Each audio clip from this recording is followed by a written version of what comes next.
Call this meeting to order. Mary, roll please. Artser. Here. Myers. Here. Howard. Here. Redlin. Here. Showalter. Here. Please join me in the Pledge of Allegiance. Pledge allegiance to the flag of the United States of America and to the republic for which it stands, one nation, under God, indivisible, with liberty and justice for all.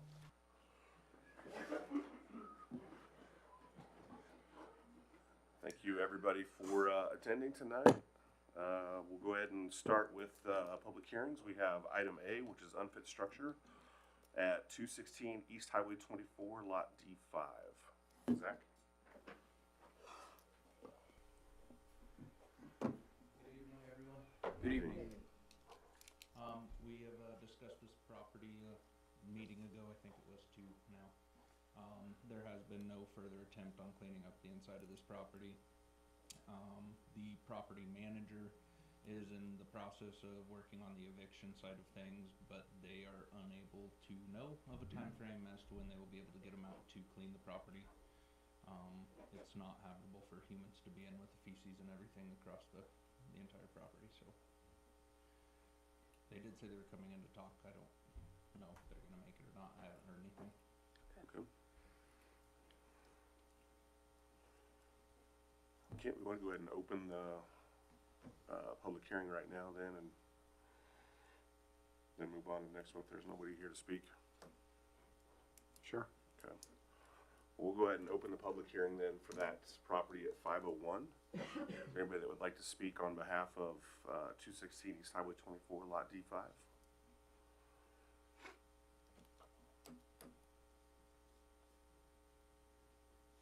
Okay.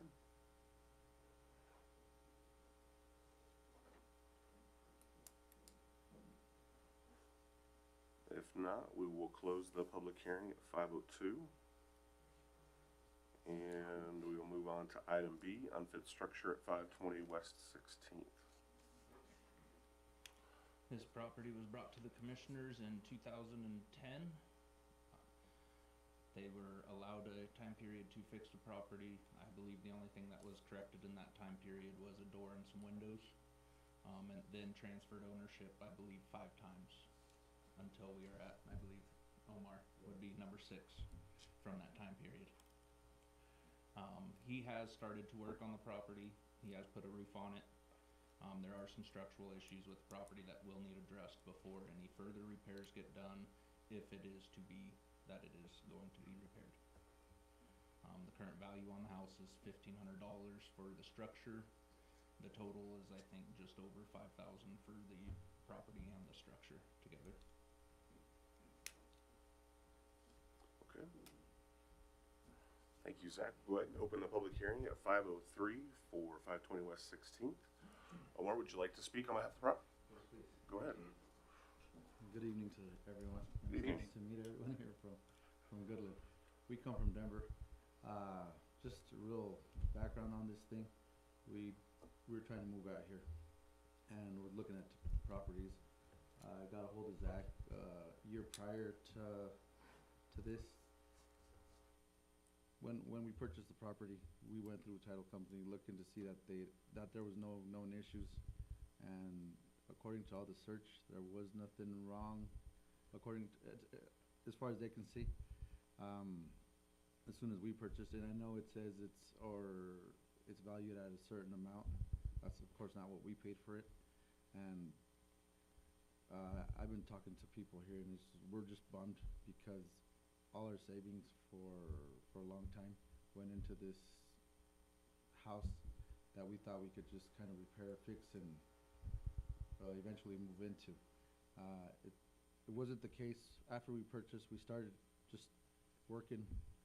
We both work full time, and we just started working on the weekends. Like I said, we come from Denver, so that's roughly around 3-hour drive, and then another 3 back. And we worked for a few weekends, just all day when the days were longer. We replaced the roof. We were doing a lot of stuff to it. We kind of now in debt because we purchased a lot of material. We got new windows, we got doors, we got a bunch of things for the inside, and one day, Zach lets me know that we can't move forward because there's some structural things to the house. At that point, we put a stop to everything we were doing. We still have a bunch of material and stuff that we were planning on putting into the home. I think where we're at now, I think anytime you work, wherever you work for 15 years and just save up for something, and then it just kind of, we're bummed now because it might not be a lot, but all we had went into this project without us knowing there was anything wrong with it, and we put all our money and all our work towards it, trying to fix it, trying to make it as best as we could. Like we only want to add to Goodland. We're not here to make anything worse, you know. But we have seen that there's a lot of similar situations around the neighborhood, and I would just like an opportunity to make it livable.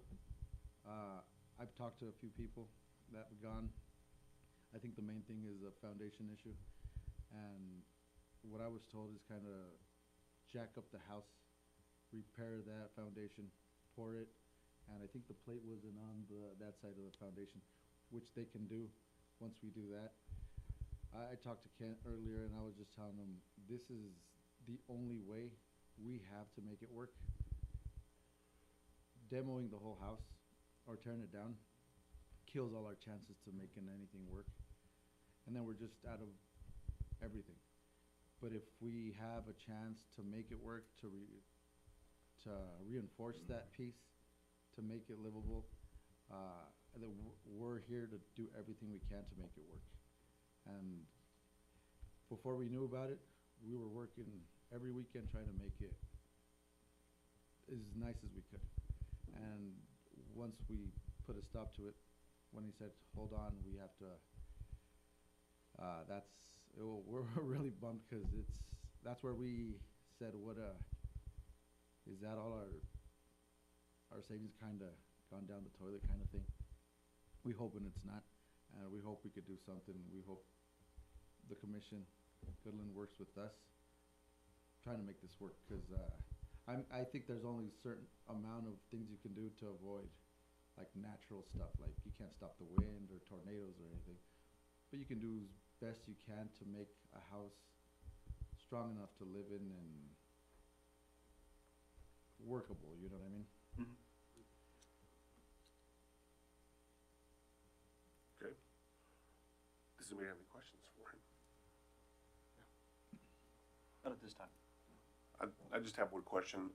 If for some reason it was declared an unfit structure, would you be able, I mean, that really starts like a timer where, you know, it continues to work towards, you know, the end goal of either having it fixed or having it torn down. If we declared an unfit structure and you were given 30 days or 60 days or 90 days or whatever the case might be, would you be able to take care of the larger issues that are causing it to be an unfit structure? I mean, do you have a financial plan in place or able to get that taken care of? Well, yeah, we didn't, like I said, we didn't know about it at first. Once we were, the problem was known, I talked to people to see what we could do, and if it was something fixable, which they said it is. And now, the issue, I think, right now would be is we're now in winter. We got this place in August. We were working all the way through, I think, September. Once we were told to put a stop to it, then we haven't been there since. Because it's like, why are we going to put more money and work into something that maybe has no, you know what I mean? And it's, but yeah, we do, that's our goal. Yeah. And us being able to not tear it down is like our Hail Mary. That's the only thing we have left, you know what I mean? If we have to tear it down, like I said, that kills all our chances. I mean, not for life. I hope one day we can get some more savings, but Yeah. for now, we're toast for a while, and we'll just not be able to do anything. Yeah. But if Goodland would work with us, we'd do everything we can to make it work too. Gotcha. And like I said, you know, really what the unfit structure does is it starts that timer, you know, so it gives us the opportunity to say, you know, we can't let that go on for months and months and years, but it gives you still the opportunity to work with Zach and the city to try to bring it up to code before you get to that point, so. Yeah, we're Just, not, you know, that's not that wouldn't be the final, like, straw, you know, we wouldn't drive over there with a bulldozer tomorrow and tear it down or something, so, just so you know. Does anybody else have any questions for him? Okay, we'll take all that under advisement and we'll talk about it here in just a little bit, so thank you Okay, for great. coming Thank you, tonight, guys. appreciate it. All right, we'll move on to public comments. I believe we have. No, yep, I'm sorry. I wanna go ahead and close this public hearing then on, 520 West 16th at 5:10. And we'll move on to public comment unless you had something else you wanted to say, Zach. Property manager from the first public hearing, she is here now. Oh, sure, absolutely. Go ahead and step on up.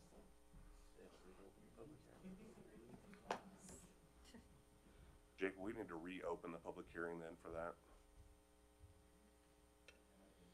Taking action to close it yet, have you? On the first one I did.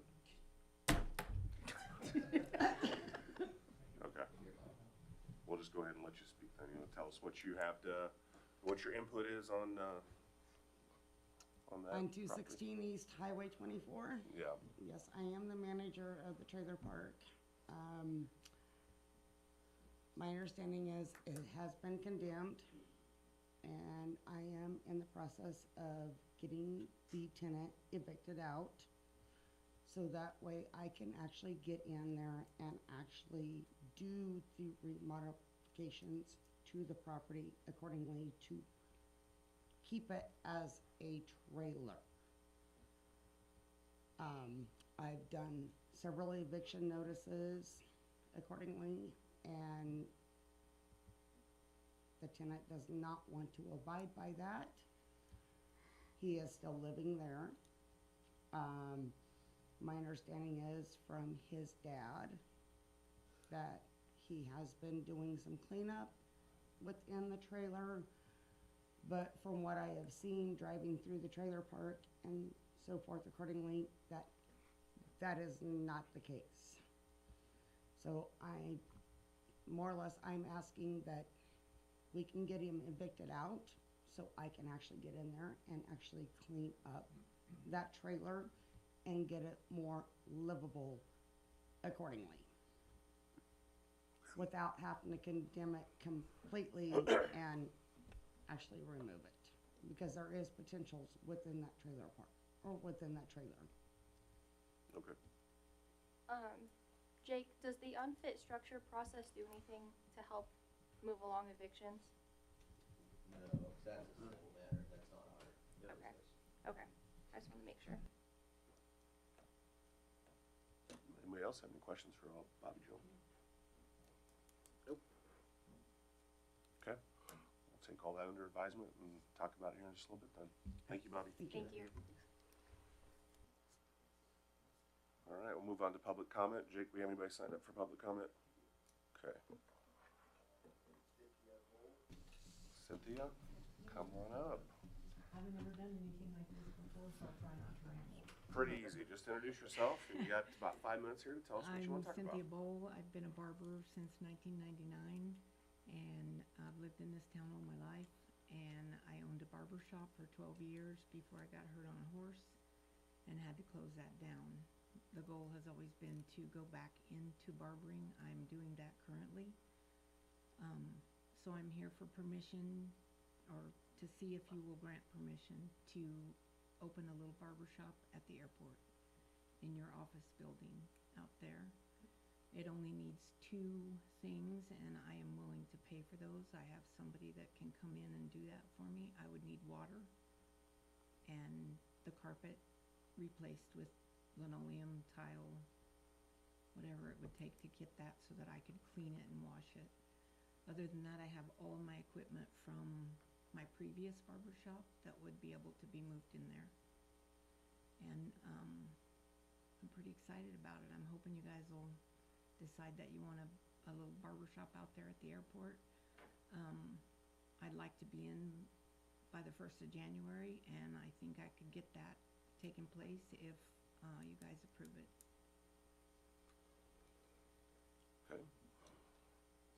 questions for Ms. Bull?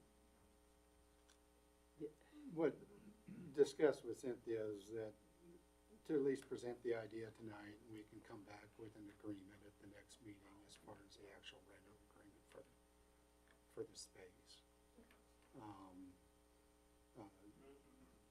But wanted to at least present it to you all as far as, is there any objections or anything that you see as an immediate obstacle to allowing the staff and Cynthia to work together to put together an agreement to get that accomplished?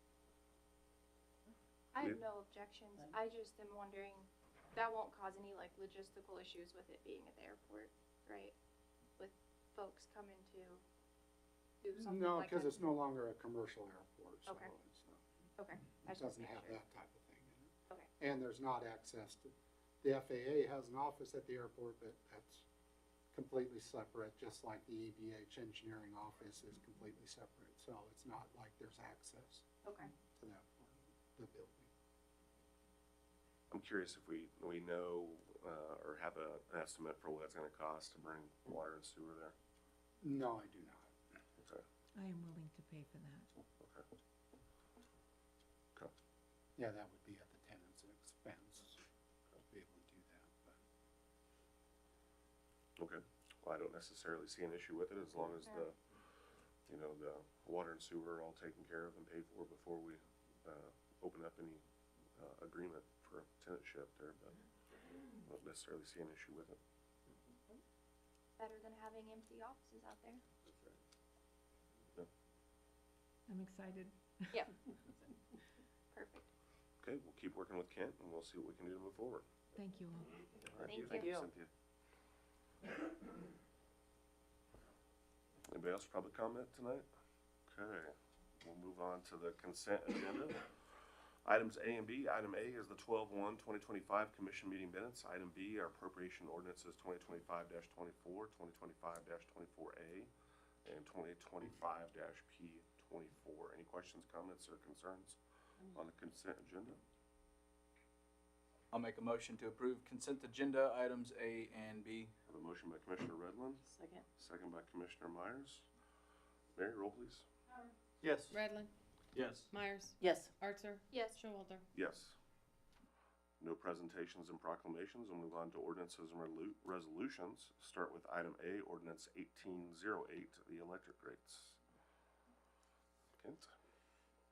Staff has been working with Waterworth for several months regarding utility rates, specifically the water and electrical. We did the water last meeting, and this is the electrical utility rate. What we were wanting to accomplish with this ordinance is basically replacing, there is currently in the code, there's your base rates and then there's also an operational cost adjustment.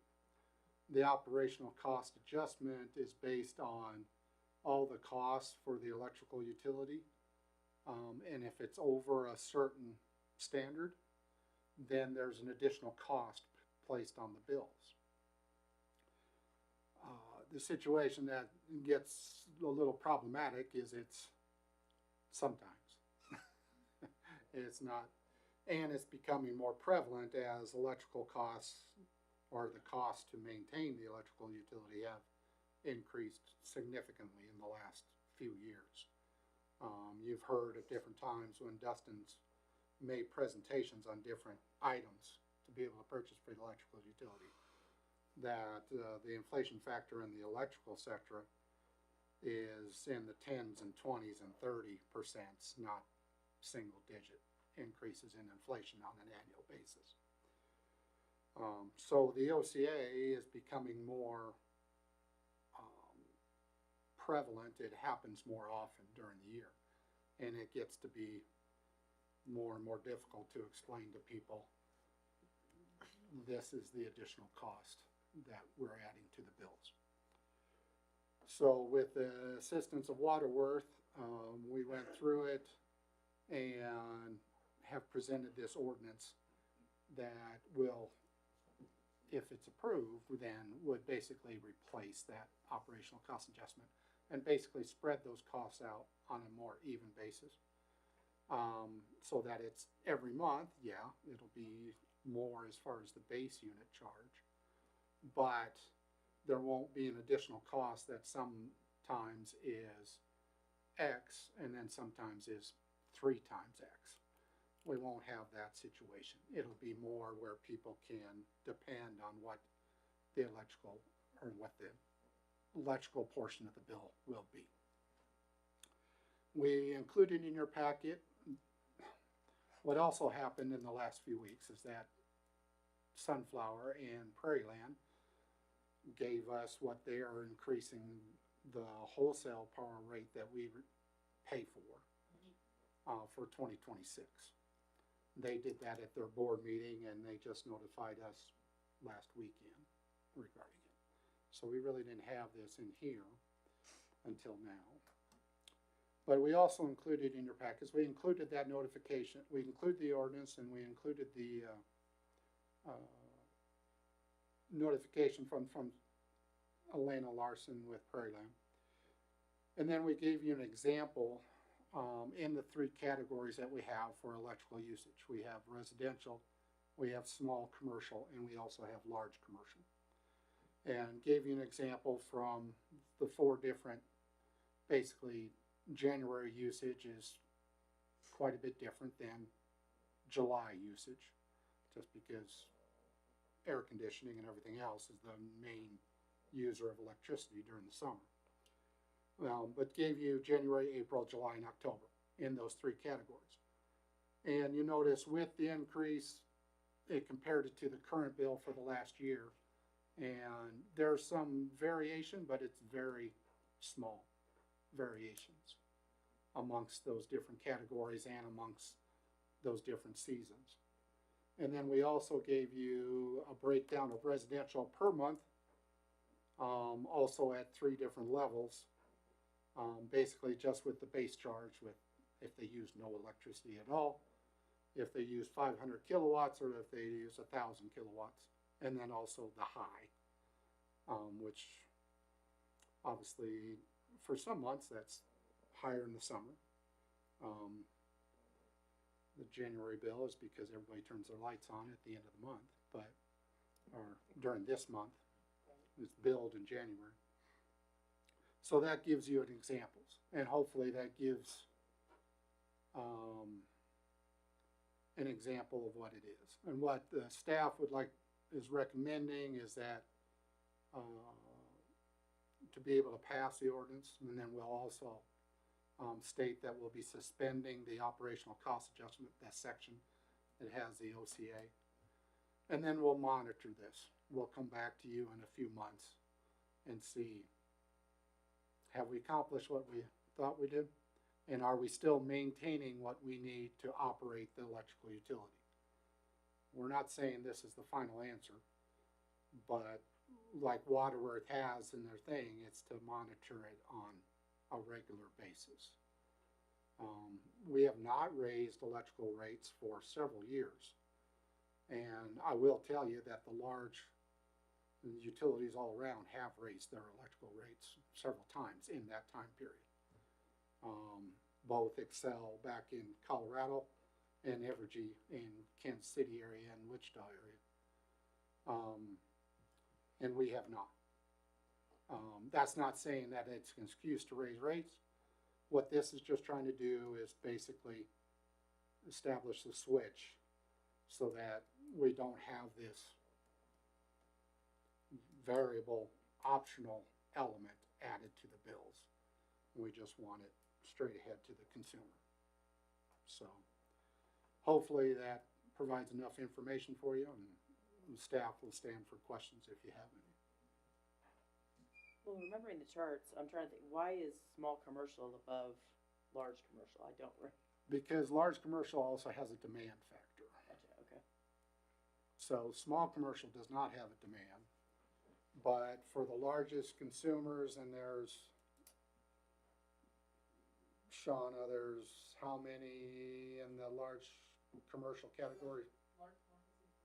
67 customers out of the 2,600 customers that we have. Okay.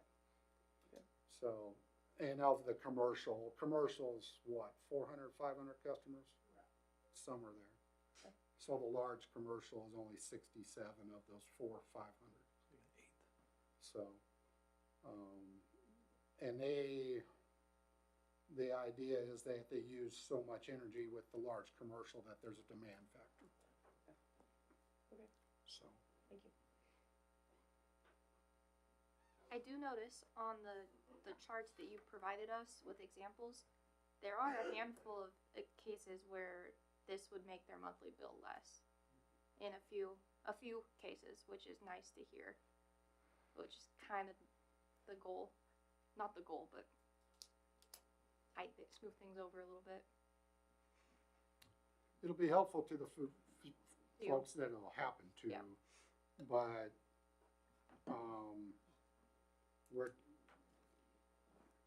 for us as an electric utility, we wanna make sure that we're able to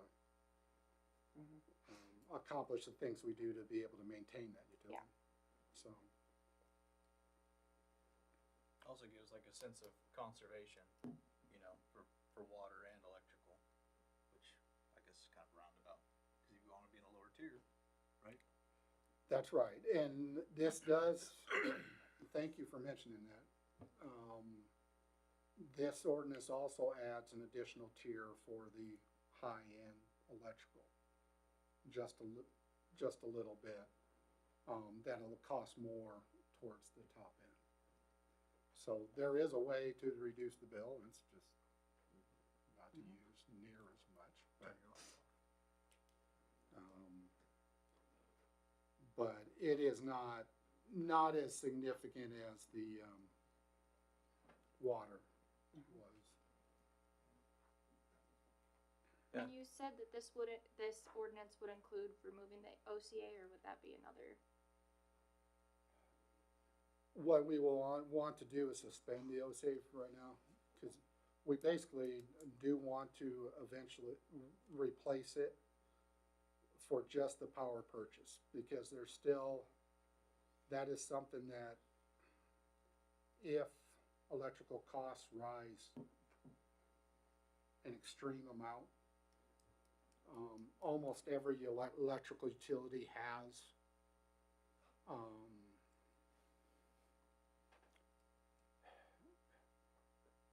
another cost available if that occurs. And we saw that occur with the February 21 event, where we ended up with an extreme bill. And we ended up having to pass that on to customers. Now, we were able to pass that along over time. It wasn't just one monthly bill. Right now, the OCA includes all the costs for the electrical utility, whatever we happen to purchase in that additional month. And we want to really limit it. We don't want to eliminate it entirely. We don't have the verbiage to change it to just power to set in front of you. We wanted to present this first. We will have an additional ordinance. And we also want to make sure that this gets, that it accomplishes what we set it out to do. Okay. Mary, did you have something more to say? I wanted to make sure that you were clear that on the suspension of the OCA, we wanted to do that when the new rate goes into effect, which in the ordinance is January 1 billing. Okay. Usage, January 1 usage. So it would So you actually would be on still the have one for February bill. Okay. December and Okay. January, right? Thank you, Mary. Okay. Any other questions on ordinance proposed 1808? I'll make a motion to approve ordinance 1808. A motion by Commissioner Redland, Second. second by Commissioner Artser. Mary, roll please. Okay. Sorry. Myers, Yes. Howard, Yes. Redland, Yes. Artser, Yes. Showalter. Yes.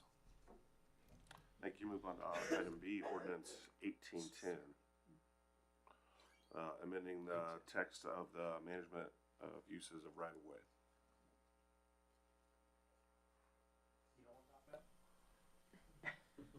Please, no. Hello again. Hello? As we talked about last meeting, this ordinance would put into effect, basically some protection and security for the city. It only allows our fiber contractors is basically what this is gonna involve, but it only allows them to work for so many feet instead of trying to cover the entire town at once.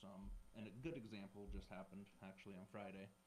They put in a bunch of locates for the northeast corner of town up by Topside. Neil and another one of his guys went out and located for 2 hours, and then they canceled those locates. So they spent 2 hours locating for absolutely no reason. And they're not even working in that part of town, so they wouldn't have called those locates because it wouldn't have been permitted at that time. So this is gonna alleviate some of that stuff. It'll also put working hours so they can only work Monday through Friday. They can't work 7 days a week. There's more precautions before they start working with the pre-con meetings, and then actually before the permit's closed out, they have to pass final inspections, so they'll have to go through and walk through every single vault, pedestal, everything they've placed, just to ensure that it's not gonna affect any of the community. There was one placed 3 weeks ago that's actually behind someone's garage door, so they haven't been able to use their garage for the last 3 weeks until they fixed it last week. So this will help fix those problems. Are there any questions? Is this the group that was recently working kind of up in the, Yes. like, your my neck of the area? woods, Yeah. Okay, No further comment. yeah, yeah. And, and this is, if I may add something, this is just regarding the right-of-way. It's not regarding people's properties. It's just regarding the city's right-of-way where the street extends to or where the alleys. So that the city can respond or observe if there's situations going on. That's what, the reason why to keep it on a Can you pull up the GIS, Josh? For Monday through example? Friday, situation, and also how much territory to cover, so. Just anywhere in a residential neighborhood works? Sure. So basically, your street width is there, and then there's a right-of-way width, which goes out to where the little boxes start there. What we're talking about is that little section of the front yard, and then the little section of the backyard there, and then on the sides on the corner lots. That's the right-of-way. So that's where most of our water, sewer, electrical, that kind of stuff runs through, as well as Black Hills Energy. It's a utility right-of-way, as well as other rights-of-way, but that's one of its main purposes. Would this ordinance allow for like emergencies in out of office hours? Like if Yes. something were to happen, they could So still do they it? have 48 hours to contact. So Okay. if it happens on a Friday, they are good until that Monday morning to get a hold of the city, and then we can go through the permitting process and all of that stuff on the back end of it. Okay. So if there was like a big gas leak or something like that, or something along those lines, yes, Okay. there's a way that they can still go do their job without having to worry about us being here. Okay, cool. Thank you. Any other questions on ordinance 1810? I move to approve ordinance 1810 to amend the text of management use of rights. Second. Have a motion by Commissioner Myers, second by Commissioner Redland. Mary, roll please. Redland, Yes. Howard, Yes. Archer, Yes. Myers, Yes. Showalter. Yes. Thank you, everybody. Move on to ordinance 1811, amend sections 19-705, off-street parking required spaces. This ordinance is as a result of, it's now almost a couple of years ago, but we had a meeting between, the planning commission, city commission, and we had Barb with Community Matters there, facilitating that, and had, made a series of recommendations to adjust the city's code to encourage additional building or additional things to happen. One of those that we haven't come to yet was this one, as far as the off-street parking or the required spaces for off-street parking, in all the different categories. This ordinance would amend the text within chapter 19, section 705, for all that, required spaces for off-street parking, basically for any, new development or any development that's repurposing a structure to a different, category. And a number of the issues that we had talked about was the, reducing the number of spaces, off-street parking spaces required for residential zoning districts. And then also redoing,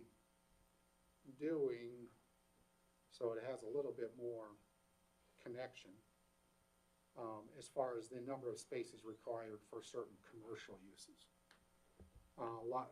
The old code had a number of them where it said how many chairs in the restaurant. Or per employees. Or per employees, which obviously can change. You know, you remodel the restaurant and all of a sudden you have twice the number of spaces, and then the parking's all different. Or you have too much parking required. So, the other thing with this ordinance is, it was used an example from another community in Kansas. It's much easier to read and to look up what the categories are. So that was well thought of. Zach and I both presented it to the Planning Commission and discussed it over a couple months, and then the Planning Commission, after a public hearing, did recommend the adoption of this ordinance to the City Commission. And that's why it's before you today. Okay. Any questions, comments, or concerns on proposed ordinance 1811? And current, lots, residential and community and whatnot, those are gonna be like grandfathered in, they don't have to make any changes? Correct. Okay. If it's existing, it's existing. It's fine, Yeah. okay. I just wanted to make sure. This is just new construction, and actually it's gonna be less restrictive. Okay, You were required 2 spots, you're now required 1 spot. okay. So just to make it a little easier.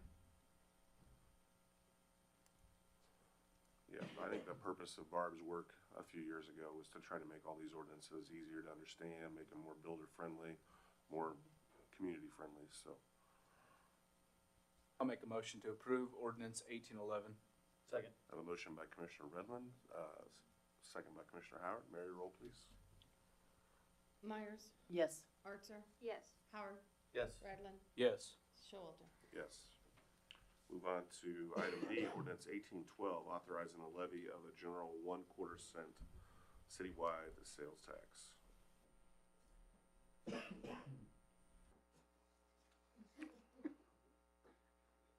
Mary and I are looking at each other saying who's gonna start talking. This ordinance, Description in the memo was good. it authorizes the continuance of a 1/4% sales tax for the school district. However, you know, we did have an ordinance that authorized the current sales tax. This ordinance allows the you keep collecting for the current sales tax until it finishes. And then it goes right into collecting for the new, what was authorized by the voters in November. So this ordinance accomplishes both of those things. And this was provided by our bond attorney, Kevin Cowan, who also works with the school district. And the biggest reason is that the Kansas Department of Revenue remits the sales tax revenue from the city, so it has to match what it is. So it's basically a requirement for the Department of Revenue both to have the ordinance and also we have later in the agenda the sales tax agreement, which is the intergovernmental agreement between the city and the school district. So both those actions need to occur for it to continue, and the actual ordinance would be effective as of the sales tax collected starting at January 1st. So that's why it's presented now. Okay. Any questions, comments, or concerns on ordinance 1812. I move that we approve ordinance 1812. Have a motion by Commissioner Howard, Second. second by Commissioner Myers. Mary, roll please. Howard, Yes. Myers, Yes. Redlin, Yes. Archer, Yes. Showalter. Yes. Thank you. We'll move on to resolution 2025-33, abatement of unfit structure 216 East Highway 24, lot D5.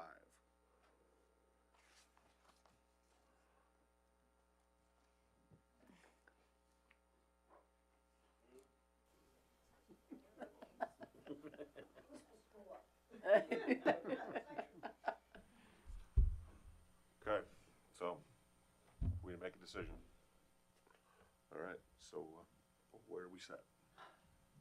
What, I guess my concern is I don't want to force anything to happen if the owner can't get the tenant evicted. Right now, the house is covered in feces, Yeah. so nobody should be living in that. They're more than welcome to go back once it's cleaned up, but it would have to be addressed before somebody's living in there. Yeah. It's just my understanding that she can't get them out. That And is I don't correct. want to force her hand on having to remove the trailer, before she can force the tenant out, is what I'm getting at. If we deem the structure unfit, then we can control who goes on the property to ensure the abatement of the situation. Okay, that's what I thought I was trying to ask during the public hearing, but I think I must have Yes. asked it wrong. They can still be on the property to abate it, they just can't be living there. Okay. Okay, thank you. So if we do this, it actually jumpstarts, which she's able to do that, Kind of, in a way, okay. in a long roundabout way. Does that track, Jake?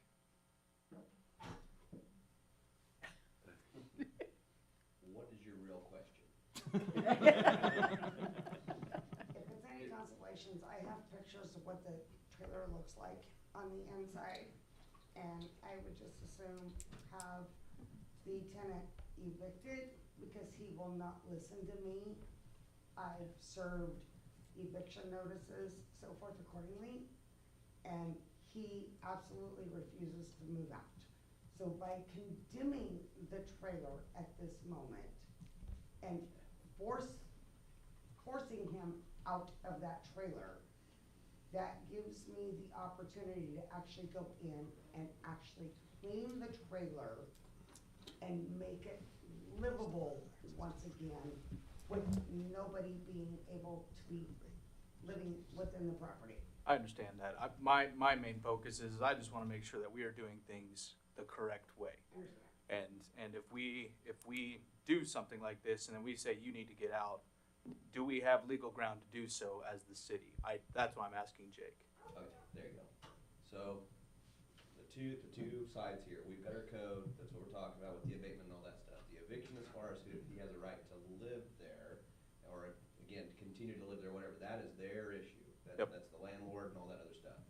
From our end of it, right, a lot of times we do, if we find that it's an unfit structure, then we can set the timetables as to when the property needs to be abated or checked up or whatever, and stuff like that, right?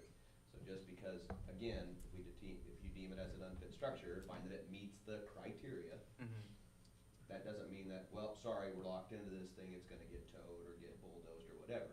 What Zach's telling you is we get to set that timetable as like, okay, we haven't seen any progress, we need to go ahead and start with the bidding process, stuff like that. See what I'm saying? As far as the access and availability to the home, that's a little bit more on their side. That really is, right? If they're the landlord, there are tenants' rights, there are landlord's rights, and that has nothing to do with what we're doing, right? It's the landlord's responsibility or the property owner's responsibility to abide by the code. That's why we have to deal with the owners when we're dealing with the code issues, right? Sure. Their agreement, their rental thing, their eviction process, like, those are legal avenues that they need to go through. That's not any control of ours, and it really has nothing to do with us. Okay, thank you. Okay, any other questions on resolution 2025-33? This is just to clean up the inside. This is not to demolish the structure, no. It's just an abatement of everything inside. Yes, cleaning up all of the excrement and then getting the plumbing back in order. That's why the excrement's all over the house. I'll make a motion to approve resolution 25-33. Having a motion by Commissioner Redmond, Second. second by Commissioner Howard. Mary, roll please. Myers, Yes. Howard, Yes. Redlin, Yes. Archer, Yes. Showalter. Yes. Thank you.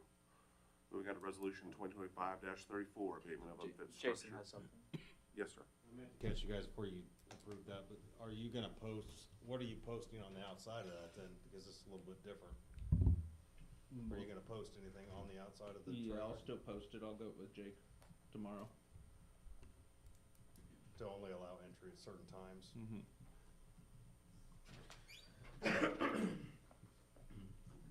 What? All good? Yeah, that's, Okay. I was curious from a police standpoint where we stand on that. Okay. Super, thank you. Moving on to, resolution 2025-34, abatement of unfit structure at 520 West 16th. Well, I mean, you've heard kind of what we said on the last property. I think this one, you know, kind of falls into the same category. It's not that we're gonna bulldoze it, it's that we're gonna set a hard and fast, this is what we want to happen, this is what the timeline's gonna be. We would just, you know, if we do vote to, declare it, just ask that you continue to work with Zach to formulate what that timeline looks like, so that way you can get it done. I, you know, would, I guess, you know, if we do vote to do this, would encourage Zach to, you know, maybe potentially look at some, allowing extra time. I think it shows, initiative on the owner's part to drive all the way from Denver to come to a public hearing to talk to us about that. I don't necessarily, So the initial one, you would give the first timeline, and then anything additional timeline you would have to grant. okay, I would bring it to you and ask for the request to be granted, but okay, I do want to talk about the like with winter setting in and everything, and from what it sounds like, it's foundational structure issues. Is there any concern with, you know, having a contractor getting in there to pour, because I'm gonna assume we have to re-pour concrete. So, like, usually you don't wanna pour concrete in winter, like, that's not something that we wanna do. So we need to really take that into consideration here before we Yeah. do something like that. I'll be completely honest, I'm not interested in declaring this property unfit at this point. I'm more interested in postponing it till more into the spring. Because they've come to us, they've told us the situation, they haven't had it that long. Yeah. And they've been attempting to make the changes. I understand why we have our codes and why we do this. This just feels a little different to me. This, we've been having this issue since 2010. What's a couple more months in my mind? I know. It's not the same owners since 2010. They've recently new owners. That's my 2 cents on it. This just feels a little different than other ones we've dealt with. You know, I've always said I hate to see properties tore down, and I still don't like that. And I don't like how our city ordinance says it's a value of the property is 1,500 or whatever it is. it's just 50% or less. 50% The of what repairs have to be 50% or less You of what know. the value is. With the cost of everything nowadays, you can't even do that. I mean, I think we need to revisit that ordinance and redesign that. Because like that structure there, I mean, the wood, the shingles, the two-bys, everything there is, that's a lot. If you have to go out and buy that to start over, that's a heck of a step, and I know. And I think we really need to relook at that ordinance, and if they're willing to spend, say the house is worth $15,000, and if they wanna spend $100,000 on it, that's, in my opinion, that's their money, Oh, I agree. and it just brings up more property values for the city of Goodland. I done the same thing down here on a house, and I still own it because of it, but, and it's not, it pushes people away, in my thought. I mean, I can attest to it. I took a $30,000 home, I put $30,000 in, I sold it for 75. Like, it can be done. Like,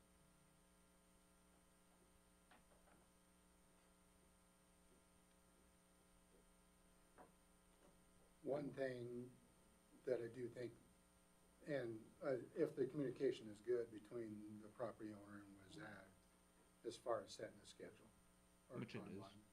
They're very good about contacting me. So, and that's a good thing. Keep that. and it's really, the abatement of the unfit, because there's some serious things to be able to take care of. And it's gonna take, it's not just a simple thing. No. But, like you said, Mayor, having the property owners attend this public hearing, is a very important point. And their willingness to say that we understand there's some major things to take care of. Now, when that occurs, the hardest thing is trying to set a decent schedule or decent timeline for when it will occur. That's the hard point. And I don't know if that can really be done on the fly here. I don't think that would be appropriate. So, one option that we could do is to table this issue until, and make sure that you come back with a schedule or timeline, and that there's and that the staff feels comfortable with it as far as goes, and able to give updates on it. You've done that with another property previously, and that might be an option at this point to say, you know, the city's still serious that something needs to be done. And also to the neighboring property owners, something is gonna be done with the property to bring it up, to code. And, that might be an option. I think that Omar indicated, he just came right before the meeting to talk with myself or Zach. He ended up with me and then made that indication as well. That he understands it's gonna take a certain timeline to get certain things done. So, If we table this, they will be able to enter their property and do stuff. Yeah, I just wanna make sure. That would be what I would be interested in doing. I think we probably need a motion then to table. I'll make a motion to table resolution 25-34. I have a motion by Commissioner Redland, Second. second by Commissioner Myers. Mary, roll. Archer, Yes. Redlin, Yes. Howard, Yes. Myers, Yes. Showalter. Yes. So I guess we can revisit this in the spring then, and, see if some progress is made. well, hopefully at next meeting then Zach, Discuss it over the- after discussing with Omar, can give an update on what the expectations are. Okay. Yep. Sounds great. Thank you. Thank you. Mayor, I don't know, Jake's looking at me, Yeah. so if you want anything additional to say. Yep, that's fine. So they can talk and discuss it, see what they're thinking as far as timeline, see what you're thinking as far as timeline. If you wanna keep it on your agenda, you know, so it's out there like tabling it, that's fine, or you could remove it from an agenda item and bring it up as an unfit. If it remains on the unfit structure problem, by that time, then you put it back on the agenda, as opposed to tabling it. Cause technically speaking, tabling an item still keeps it on your agenda. Does that make sense? As opposed to saying, all right, I think at this time, we're just not gonna take any action on it. So that it's just like a motion without a second, right? It dies. Yeah, I think giving them 2 weeks to formalize a plan, I think that's what I'm in favor of. And so then if you're satisfied with it at the next meeting or whatever, right? If you're satisfied with that, then my suggestion would be then just remove it from your agenda at that point. And then if it has to be brought back up, just then do it at a later time. Okay. Thanks, Jake. Thank you, Council. Move on to formal actions, the sales tax agreement.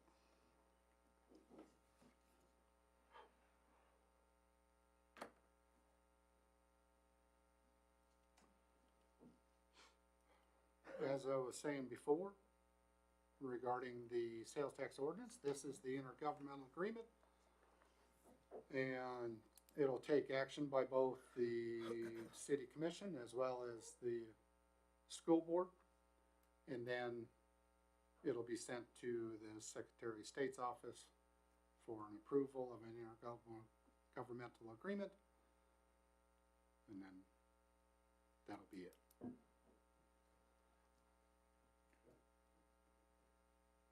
Any questions, comments, or concerns? If not, I'd make a motion to approve the sales tax agreement. Second.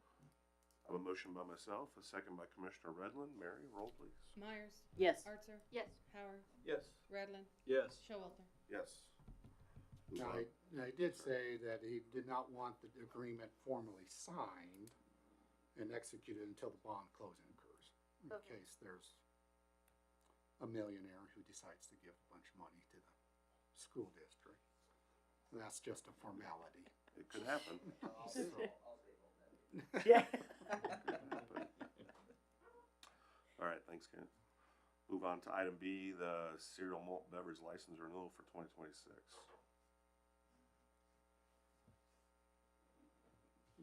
In your packet is a list of cereal malt beverage licenses for renewal on January 1st, 2026, for both consumption on the premise and also in original and unopened containers, not for consumption on the premise.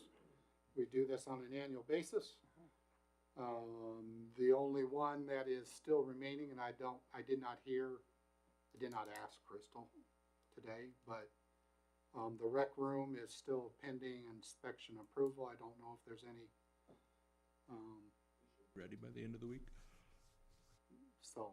but they still haven't been done at this point. And then everybody else has renewed, except for Mom's Kitchen, which has not returned the application.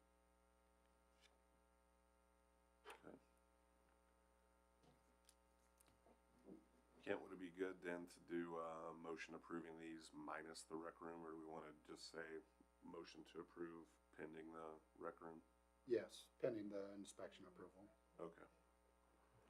I'll make a motion to approve the cereal malt beverage license renewals for 2026 pending the inspections of the rec room. I have a motion by Commissioner Redland, Second. second by Commissioner Myers and Commissioner Howard. Mary, roll please. Howard, Yes. Archer, Yes. Redland, Yes. Myers, Yes. Showalter. Yes. Item C, the 2026 library contract. Miss Mary, could you? This is the annual agreement that the county and the city agree upon for the library in order to get them funds from the county. And it doesn't look like anything's changed from the previous Nope. year. The only thing that's changed is it did not get to the county commission before it went to the commission, city commission, but it's going straight over to them. Okay. So,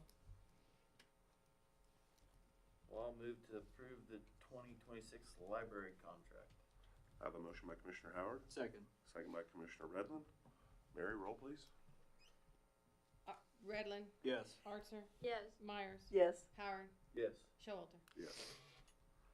Item D, the bid award, IFB 2025-1209 for 1319 Cherry Avenue unfit structure. Getting your workout tonight, Zach. This property was brought to you guys at the beginning of 2024. We were trying to work with the property owner to have it signed over into the land bank. She did pass away. We are unable to get that property signed over, so we are going to move forward with a demo of the property now. The bids were put out. They were received. We got two back. $6,900 from Goodies and then $4,000 from S&M Repair. Mine was to go with S&M Repair. He had a date of 10 days to complete it, and then Goodies was 30 days for completion. Be straightforward. Yeah. I'll make a motion to award the bid to S&M Repair for the 2025-1201. Right? Is that good enough? In the amount of $4,000. In the amount of $4,000, yes. I have a motion by Commissioner Redland, Second? second by Commissioner Archer. Mary, roll. Myers, Yes. Redland, Yes. Howard, Yes. Archer, Yes. Showalter. Yes. Thanks, Zach. Item E, reappoint Jackie Elliott, Marlene Whitaker, and Terry Leonhardt to the cemetery board. These three people currently serve on the cemetery board. They're all three active members, and they have completed applications to get reappointed to the cemetery board. And the rest of the cemetery board is in favor of, they would appreciate if they were reappointed to the cemetery board. Any questions, comments, or concerns on Jackie, Marlene, or Terry? Well, it's nice that they wanna stay on that board and do their part for the community. Yeah. So I'll make a motion to reappoint Jackie Elliott, Marlene Whitaker, and Terry Leonhardt to the cemetery board. Second. I have a motion by Commissioner Howard, a second by Commissioner Redland. Mary, roll. Yes. Redland, Yes. Howard, Yes. Myers. Yes. Showalter. Yes. Item F, 8th Street Engineering Contract with EBH.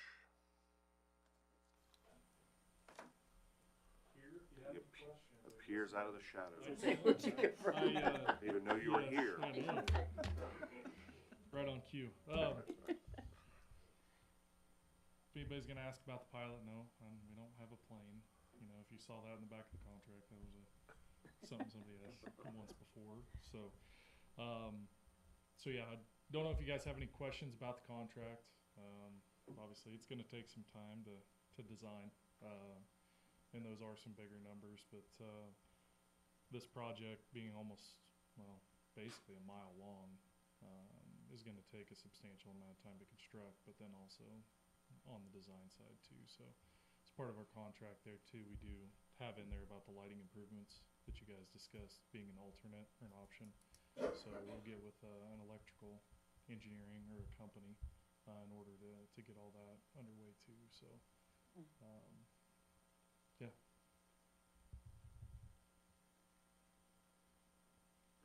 There's also a significant amount of surveying that needs to be done. There is. The guys will be here for probably a couple of weeks. So Is that work that starts right away then after we sign this, or how long does that take? so what I'll do is yeah, we've got kind of a process internally that I'll get started contacting our surveyors. It just kind of depends on workload where they're at right now. It might be 3 weeks that they can make it here. It might be a month and a half, something like that. It just kind of depends on how things fall in line. But yeah, we'll get it started here within the next, I'm gonna say 8 weeks, likely, with the surveying. So I'll inform Kent of all the milestones as everything's happening, and then as we start our plan development and everything, obviously you guys probably want to be heavily involved as you've been.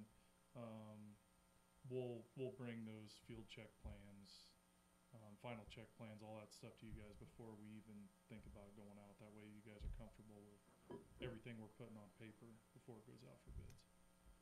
Thank you. So- Appreciate that. So you're thinking end of February, March-ish, kind of? Our hope is, well, as far as plan development and all that, it's gonna be a few months. Okay, Before sure. that, I think when Kent and I talk, we'll try to push, but our hope was to at least get between the highway and cattle trail, at least started, or a portion of the project started this year or this coming fall, and then have it roll into the next year. If we have a mild winter, that usually works out, but we also want to be smart on how we phase it too, because like we've said before, you know, we're going to be cutting a foot out of 8th Street, so Yeah. it's not real easy to transition between two phases when you've got to come up like this. So that's something, yeah, we're going to take into consideration and make sure there's plenty of press out too, that everybody knows what's going on when the phasing happens. That way, if there are questions, concerns, we can address those. That was gonna be my question. Are we gonna reach out to owners on 8th Street of homes before the surveying starts so they know it's coming up? And We likely will, and the reason we likely will is because we like to know if people have sprinkler systems in. We'll want to know where those are, just so that we can avoid them or know that we need to have them moved with the project. So that's really the primary reason. And then, yeah, plenty in advance if we need to send out a flyer or something with people living on that stretch, we definitely will, since they will be out of a driveway. Yeah. And we'll take into consideration who has alleys, who doesn't. That way we can make certain concessions. I'm not sure if this is necessarily the time to ask this, but Mhm. as far as bidding out the project, I know we probably want to do the same company to do the streets and the sidewalks. Mhm. Is there a way to potentially split up those projects to provide any business to a Goodland ran company? You know, this conversation's come up before, but a lot of it's been strictly state funded projects, and so that's typically the lowest responsive bidder. And I don't want to get into legal lingo and all that stuff, but it gets kind of interesting when you call somebody local. Yeah. Because that has been brought up before. There is another company that has gotten projects here in Goodland that owns property, I believe, in the city of Goodland. They're just not based here. So Yeah. that's why I say it gets kind of interesting to do that, Yeah. or to put something like that in there. Okay. Local preference is the way I think you guys listed in some of your other equipment purchases. But you also gotta remember, 10% of 100,000 is a lot less than 10% of 8 million. 6 million. Yeah. What? Yeah. So, I mean, you gotta watch what Yes. you're thinking there. Yep. Yeah. So if that's a route you want to look at going, I think there needs to be a broader discussion conversation Okay. on that. So, because that has been brought up before on previous projects. Because I know there are local companies that can do some of it, but are not going to be able to do all of it. Mm-hmm. So just something I was thinking of. But yeah, no, typically what we would do is bid the sidewalks and the street, everything all together. And realistically, even the electrical piece of it too. And then just let whoever the prime contractor is sub that work out. Okay. Any other questions? I'll make a motion to approve the 8th Street engineering contract to EBH, sorry. I have a motion by Commissioner Redland, Second. second by Commissioner Myers. Mary, roll. Redland, Yes. Howard, Yes. Myers, Yes. Archer, Yes. Showalter. Yes. All right, we'll keep you guys updated. Thank you. Thank you. All right. We have no discussion items listed, so we'll move on to reports. Start with the city manager. Included in your packet is the manager memo. It says on there that the month-end fund balance report was part of the packet. It actually wasn't. It was included at your chairs tonight. I apologize for that. The police monthly activity report is also in the packet. Did want to bring up a couple of things. The museum is putting together a Veterans Banners project. They've actually had a very good response. They had over 80 responding to that. So they'll be working, once they are made, we'll work with our public power and the line crews as far as installing those banners on Main Street between 17th and 8th, and then probably a little additional area as well along 17th. So, working on a website update with Aptigee, which should help with, it's the same provider that does the school district information. We're hoping to have it open up and take a little burden off of Josh and allow us to there's quite a bit that goes on with that website, make it a little bit easier to handle. So we're gonna have that in the first part of 2026. One thing that was difficult, well, I guess first thing is Merchant McIntyre. We've provided a lot of information for them. This is the consultant that we're using to help us work with the grant application to the Economic Development Administration. They've asked for some additional information, which includes preliminary engineering report for the city's project about extending electrical, and a lot of specific questions.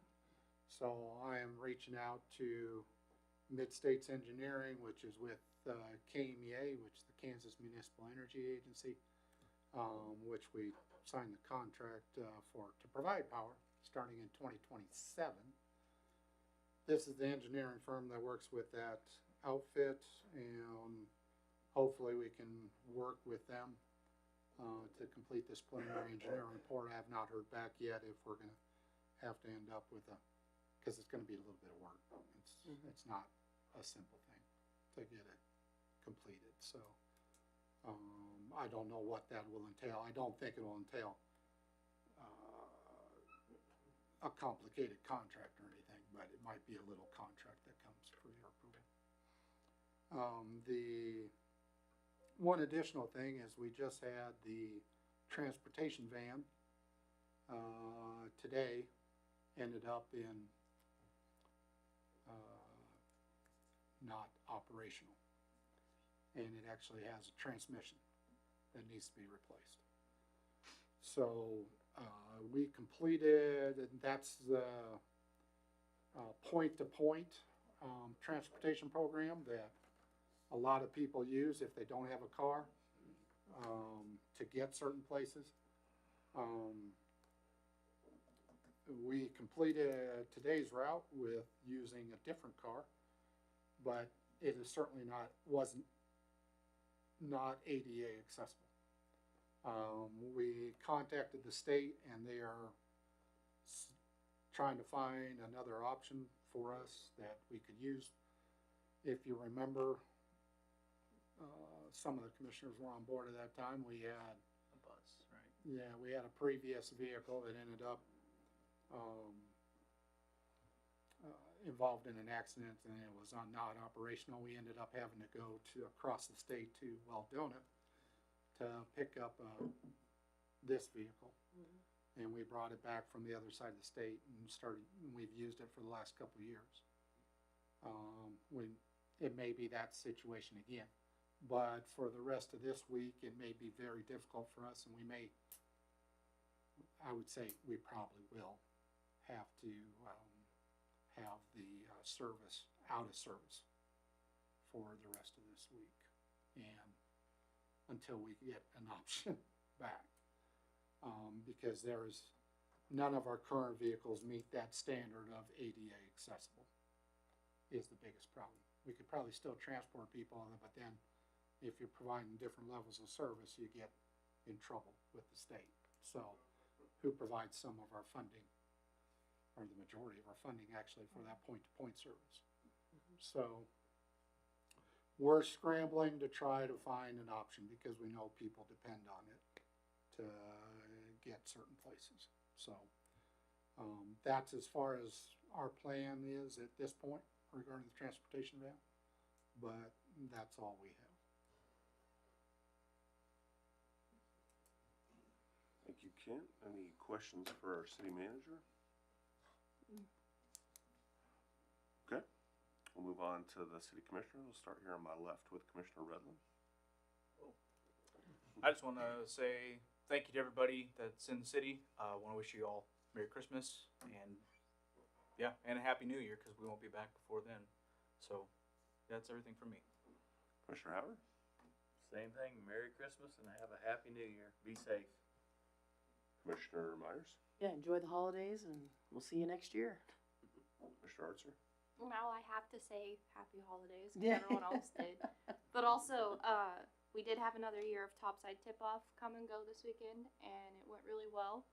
And I wanted to thank, the local restaurants, the local hotels, and everyone for helping support that event every year, because it just goes off without a hitch every time. And we have a huge influx of people, so, yeah. Okay, thank you. And for the mayor's report, I guess I'd be remiss if I didn't thank Commissioner Myers for her work the last 4 Yes, years on thank the you. city commission. Thank you. This will be her last meeting tonight, and definitely takes people with courage, and takes a lot to step up and run for public office. So thank you for taking the time to do that and Thank you. serving the community. So thank you. Yeah.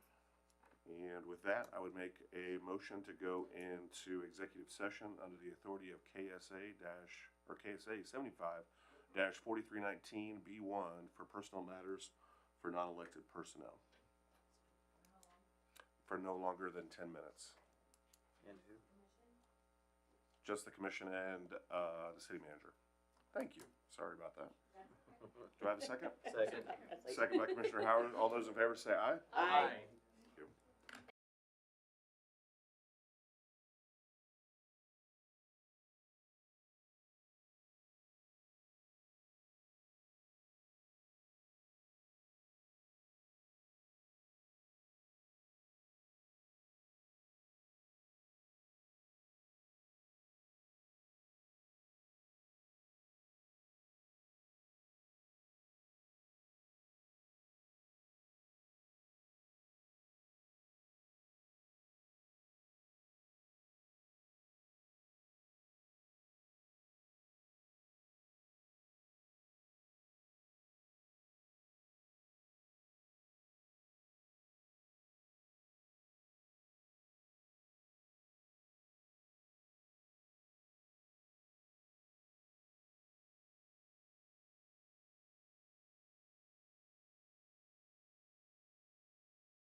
Call this meeting back to order.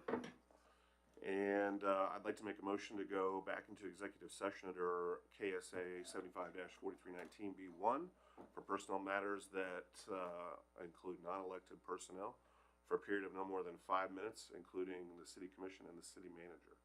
Second. I have a second by Commissioner Redlin. All those in favor say aye. Aye. Aye.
All right, call this meeting back to order. Now that we're back in order, I would make a motion to issue a bonus to Kent Brown in the amount of $5,000 for an end of the year bonus. Second. I have a motion by myself, a second by Commissioner Redland. Mary, roll please. Sorry. You're good. Arthur, Yes. Howard, Yes. Myers, Yes. Redlin, Yes. and Showalter. Yes, I knew I looked at Myers and said Howard. that's all right. And again, Kent, thank you for everything you've done for the city of Goodland the past year. And with that, I would entertain a motion to adjourn. So moved. I have a motion by Commissioner Myers. All those in favor say aye. Aye. Aye. Oh, second. Second. I'll second that. Second by Commissioner See, you're Redland. used to doing the first one. Oh man, that really threw the whole thing off. All those in favor say aye. Aye. At least it's your last meeting of the year. You start Right, right.